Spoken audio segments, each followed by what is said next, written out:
Salut, c'est Trado, je suis content de vous retrouver pour la mise à jour de l'analyse technique sur le CFD euro-dollar et sur le CFD pétrole Brent. On va commencer par les précautions d'usage. Il ne s'agit que d'une analyse technique. Cette analyse technique ne tient pas compte des fondamentaux. Il ne s'agit que d'une analyse technique, il ne s'agit pas d'un conseil en investissement, c'est l'opinion de Trados Trading, mais pas celle de CMC Markets, et je le répète une dernière fois, ceci est donné à titre purement informatif et pédagogique. On commence par le CFD sur l'euro-dollar en données mensuelles. Alors en données mensuelles, on voit les raisons pour lesquelles l'euro-dollar a plongé depuis 8 mois.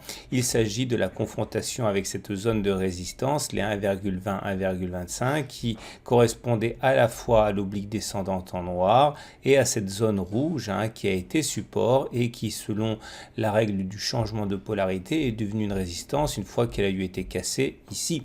On voit d'ailleurs qu'il faut s'attendre à ce que des mouvements vendeurs apparaissent aux alentours de 1,20, même si pour l'instant, au regard de la moyenne mobile à 20 mois, la tendance est toujours haussière.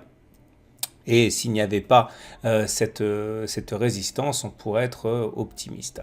On remarquera enfin que le consensus des clients CMC est globalement acheteur, mais ça se joue sur l'épaisseur du trait, puisque c'est 53% contre 47%.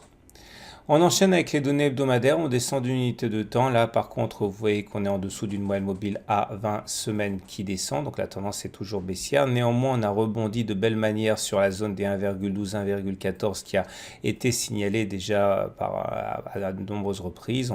C'est la même logique, c'est-à-dire qu'il s'est agi d'une résistance et une fois qu'elle a été cassée, elle a changé de polarité, elle est devenue support et c'est la raison pour laquelle on a rebondi. Alors, on retrouve également nos zones à contrôler, à surveiller de près. Il faut s'attendre à ce que des mouvements acheteurs apparaissent sur les 1,12, 1,14, comme il faut s'attendre à ce que des mouvements vendeurs se déclenchent sur les 1,20, 1,25.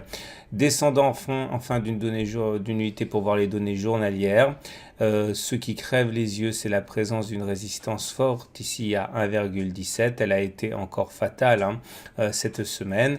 Donc les mouvements vendeurs se déclenchent sur 1,17 et les mouvements acheteurs se déclarent sur les 1,14. Si on arrive à passer 1,17, il se pourrait qu'une accélération haussière nous permette d'aller jusqu'à la zone rouge précédemment mentionnée. Enfin, pour les traders de très court terme, en données 4 heures, on retrouve effectivement la zone de résistance ici à 1,17, 1,173. Il faut savoir que des mouvements vendeurs se déclenchent sur cette zone-là. Et il y a des mouvements acheteurs qui se réveillent sur les 153, 155 ici. On enchaîne avec le CFD sur le pétrole Brent et le pétrole Brent est en tendance haussière au regard de la moyenne mobile à 20 mois. Vous voyez, on évolue clairement au-dessus de cette moyenne mobile. Pas d'obstacle majeur sur cette unité de temps avant d'aller chercher les 90 $ qui par contre seront difficiles à passer d'un coup puisque nous avons à la fois une résistance rouge ici oblique et une zone qui, on l'a compris, fonctionne de la même manière que précédemment. Une zone de support qui est cassée devient généralement résistance, donc il faudra se méfier des 90 $. Le consensus des clients CMC est globalement un vendeur à 58%. On descend d'une unité de temps, on retrouve les 71 et les 80 $ qu'il faut surveiller.